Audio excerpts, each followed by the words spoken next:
assunto é bastante interessante. A proposta, infelizmente, assim, eu só consegui colocar lá muito em cima da hora, né, para que pudesse haver uma leitura com mais tempo para vocês, né? Mas então eu vou propor, nessa tarde de hoje, que nós façamos algumas leituras com comentários sobre essa parte que é a terapêutica, ou é a parte terapêutica com a visão do Moin-Chan, né? Eu acho que é algo que vai nos elucidar bastante pontos, assim, e vai complementar o assunto aí das terapias. Depois nós vamos poder ir por outros ângulos disso também, né?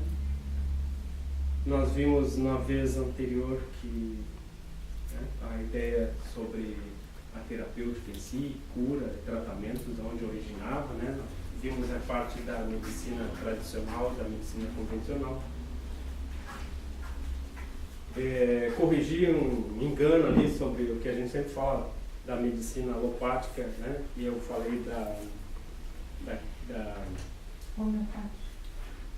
alopática, né? Mas depois tu falou que tinha uma coisa que tu não gostava muito da homeopática. Sim, mas na questão da alopática é o nome em si, né? Que na verdade a alopática foi o nome que eu disse, né? Que avilta a coisa da medicina convencional. Então, sempre que vocês virem aqui, o sentido é só de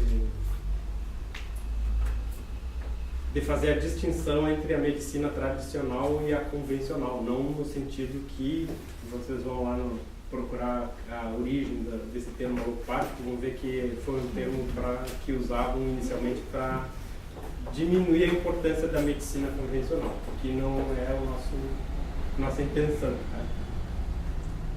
E depois nós vimos algumas coisas sobre terapias, né, alternativas. Fizemos uma pequena comparação do Moin-Chan com o Reiki, né, no sentido da aplicação de energia, e surgiu um comentário até lá da Fátima, né, que ela disse que não se compara Moin-Chan, não se compara por causa da amplitude toda da utilização do propósito, né, mas se pode comparar no sentido da utilização da energia em si, né, como terapêutico. Mas a gente vai ver que hoje aqui a gente iniciando, né, que o nosso propósito como autotransformação e como terapia no sentido de autoconhecimento também, né, cada um de nós, na medida que se inicia,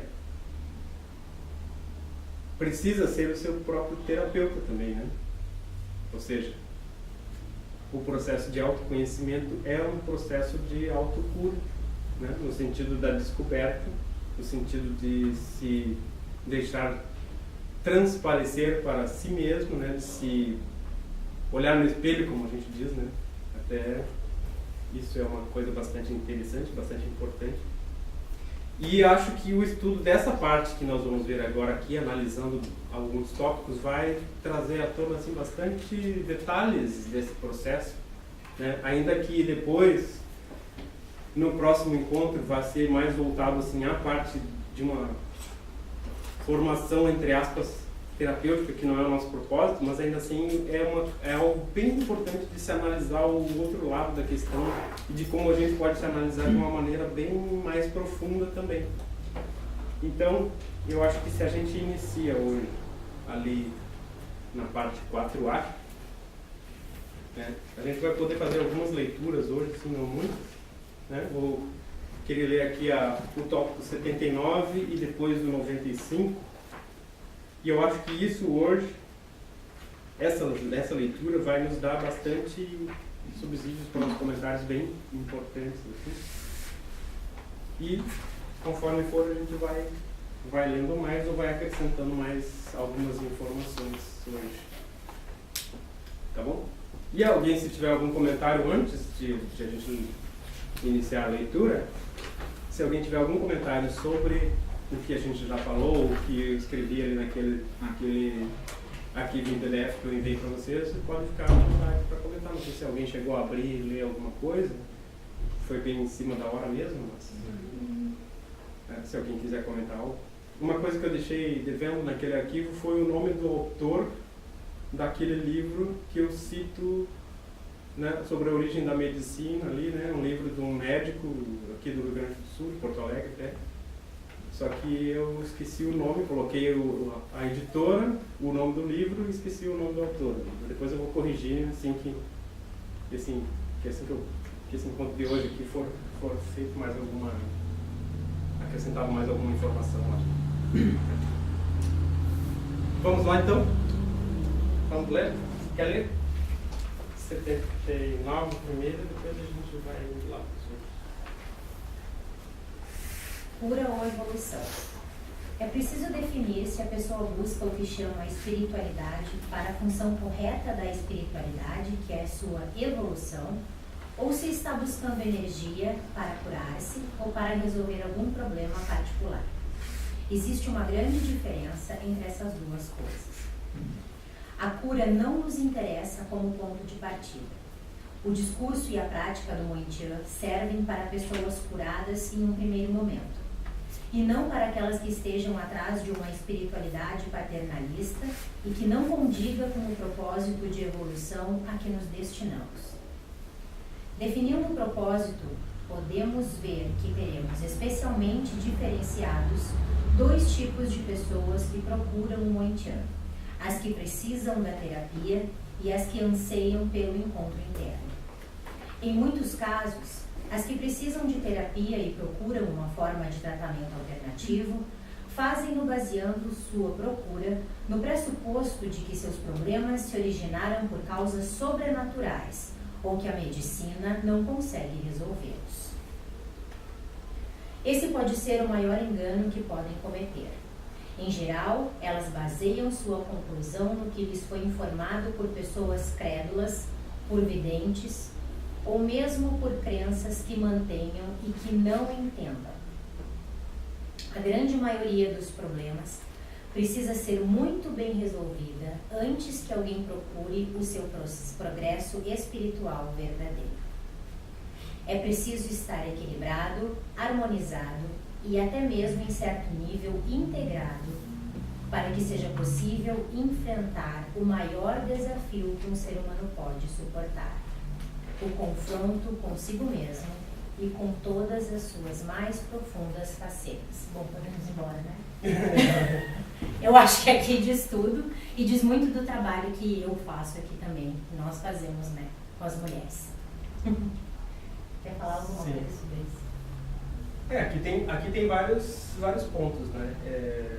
Então a gente vê assim aqui, em geral, a gente tem esse pequeno problema, né, quando a gente está num grupo que se chama espiritualista, ou quando as pessoas têm uma ideia de por que estão procurando a espiritualidade. Como vocês já devem ter percebido ao longo dos anos, é um pouco diferente o que a nossa espiritualidade é proposta aqui. Ela é uma espiritualidade que também não é científica, mas também não é espiritual, no sentido holístico, que a gente vai ver, místico, exato, no sentido que a gente vai ver aqui, né? Não é aquela espiritualidade que busca explicar coisas pela espiritualidade, ou pelos fenômenos, ou pelo desconhecido, né? Pelo místico, mas é sim uma que tenta explicar pela causa em si natural e da vida em si também. E que, como nós já estudamos no livro verde, nós vimos várias vezes, né, que mesmo que alguém diga que não encontra razão para determinados problemas que venham a estar sendo acometida, e que às vezes pensa que isso pode ser lá de uma encarnação passada, nós já comentamos muito sobre isso, que mesmo que em uma hipótese lá, a última das hipóteses, a mais remota possível, que fosse fora de qualquer tentativa de análise de todos os processos e lembranças que a pessoa tenha nessa existência, mesmo que isso fosse aqui, nessa cronologia atual, ela ainda assim vai, em algum momento, encontrar uma causa real para determinado problema, para um determinado trauma ou para alguma alguma situação de vida que tenha não resolvido. Algum fator vai desencadear. Então, dentro disso, o que a gente tem? A gente oferece, né, a parte da análise por si mesmo, e é uma parte muito difícil, óbvio, demora muito tempo. E essa análise ela é feita aqui de duas maneiras, né? Uma pouco mais superficial, que é aquela da meditação, né? Onde as pessoas vêm, elas podem simplesmente se sentir mais confortáveis, digamos, com a sua vida em si, porque a meditação ela traz isso, né? Ela traz um conforto, no primeiro momento um relaxamento. A pessoa vem e ela se sente em um modo um pouco diferente daquele que é a agitação do mundo lá fora. Mas isso não é nada, né? Isso é até um placebo. Né? Agora, quando a pessoa entra realmente num caminho que é oferecido, que as ferramentas são mais profundas, aí isso começa a mexer realmente com outras informações, com um outro nível de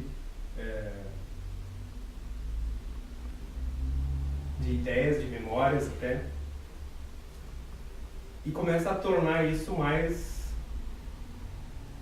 frouxo, né? Vamos dizer assim, aqueles se a gente analisar ou visualizar que cada problema seria um nó, né? A iniciação e a força gerada pelos encontros, e cada vez que a gente vem é uma coisa dessa, é como se fosse desatando um pouco esses nós, ou afrouxando eles um pouco, né? E cada vez que se afrouxa um pouco cada um desses nós, que são todos os problemas, ou memórias, ou traumas, seja lá o que for, isso traz consigo várias memórias e alguns sofrimentos. Porque vai que estão liberando aquilo que guardados, estava encapsulado, né? Que foi o que causou o tal nó. Então essa ideia, em um determinado momento, parece um emaranhado de coisas que vem à nossa cabeça, né? Fica um emaranhado de coisas que não se sabe resolver.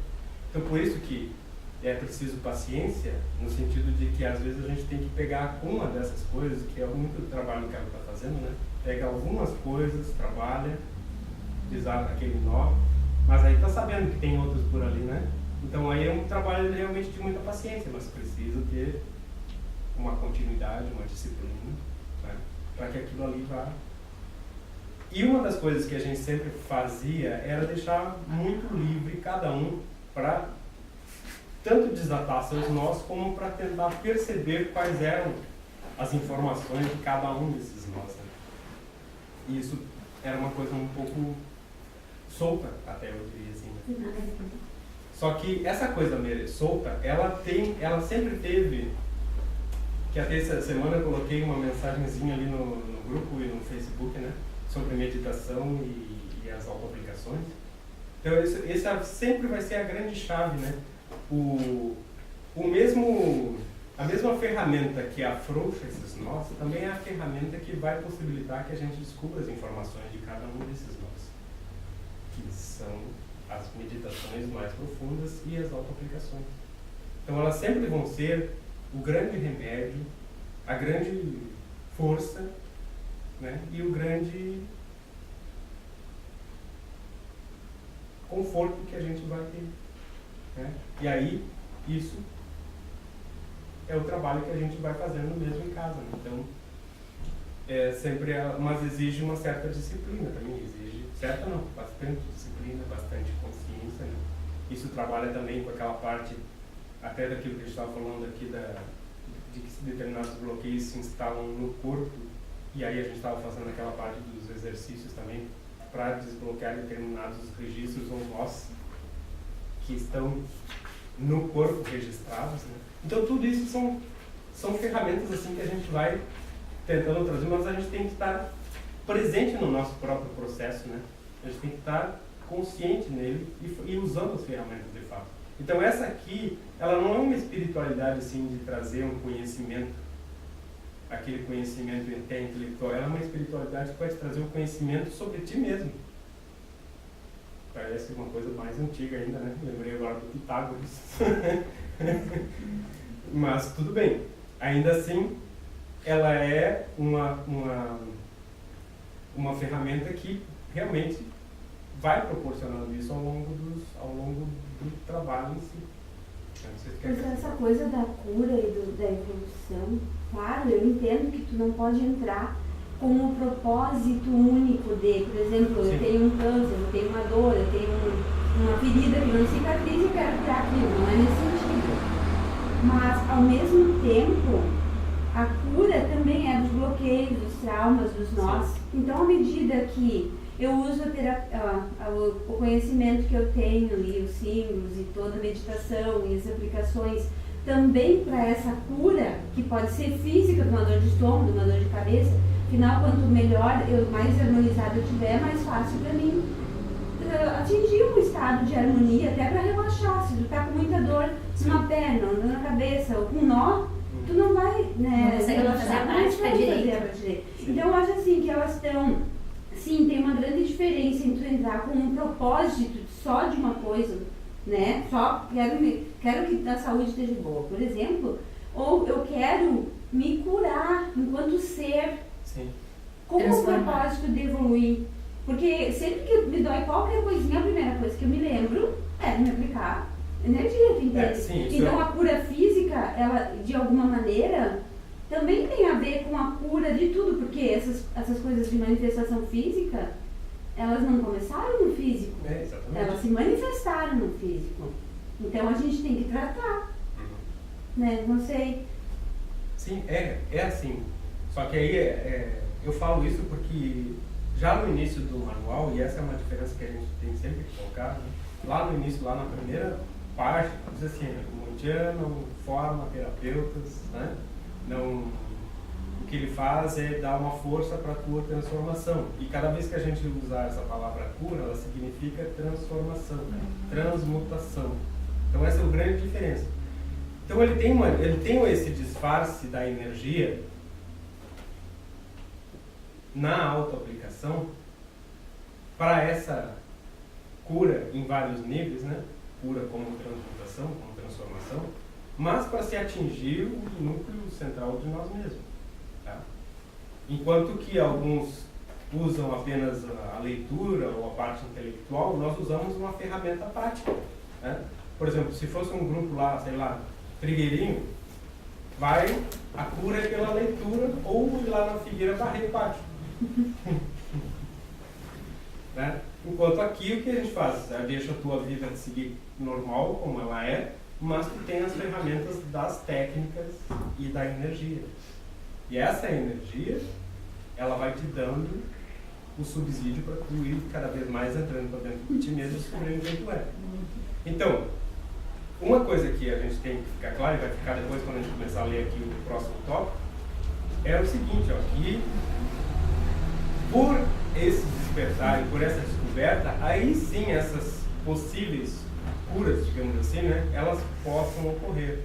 Não exime de as pessoas passarem por determinadas circunstâncias físicas, né, porque são consequências da vida em si. Por exemplo, assim, tu pode te cuidar o máximo que tu puder em relação à saúde, à dieta, à alimentação, mas tu está saindo na rua, está sujeito ao oxigênio poluído, à água suja, a uma série de coisas. Tem até uma leitura ali, um tópico determinado no livro, diz assim, o sujeito brigou em casa, saiu enlouquecido, e aí o mosquito pegou, né, ficou suscetível, quer dizer, se abriu. Ali quer dizer o seguinte, né, uma metáfora, uma parábola,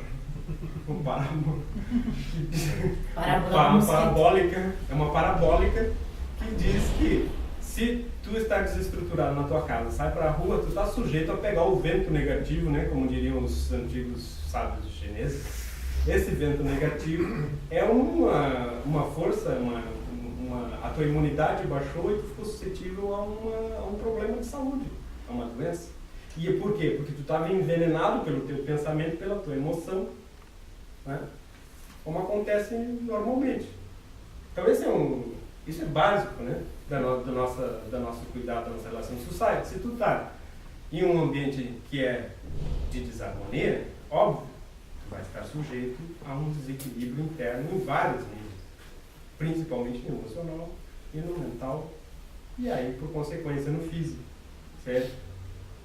Esse é o mais básico do básico, é isso que a gente está tentando montar, né, como a coisa acontece. Então, Se tu está nesse ambiente, aí também nós temos várias ferramentas, né? Tu faz ali uma saudação do devoto, tu faz a irradiação com a chama, com o propósito de não só melhorar a tua situação de harmonia pessoal, como também a harmonia do teu ambiente imediato, seja de casa ou do trabalho. É assim? Pois então, isso é o básico para terapia própria, né? Lembrando sempre que a nossa terapia é isso, né? Uma transformação para nós mesmos. Mas é sempre assim, se há uma desarmonia, um desequilíbrio, a suscetibilidade às coisas da vida, do cotidiano, elas estão aí, né? Vírus, gripe, tudo isso aí que a gente está passando toda hora. Não tem como se eximir disso. É impossível aqui nesse mundo, né? Então, mesmo que tu cuide muito de uma dieta, né? Eu mesmo cuidei muito de uma dieta para não comer determinada coisa, eu comia muito mais uma outra coisa que me causou mais mal, porque juntou cálcio lá no meu rim, né? Porque tem aí, se tu tá, sei lá, E aí, quando a coisa já instalou no físico, aí o que tu fez? eu fui fazer uma cirurgia, tomar remédio, né? Pois é. O que acontece é o seguinte, ó, eu sei que a gente tem que dar, mesmo que eu sempre digo assim, ó, que é depois nós vamos ver, até deixei fora do estudo agora a parte da alimentação, que eu quero que tenha uma aula só sobre isso.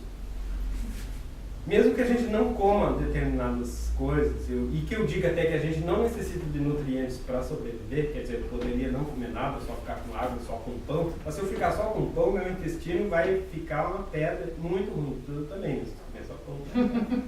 Então, assim, essa coisa que a gente está sujeito, eu gosto da coisa, do gosto, e como. Então, eu estou ingerindo alguma coisa. Não é por nutrientes, mas eu estou ingerindo aquelas substâncias e aqueles elementos que elas vão se agregar ao meu organismo como um veneno. Porque elas estão em desequilíbrio com outras.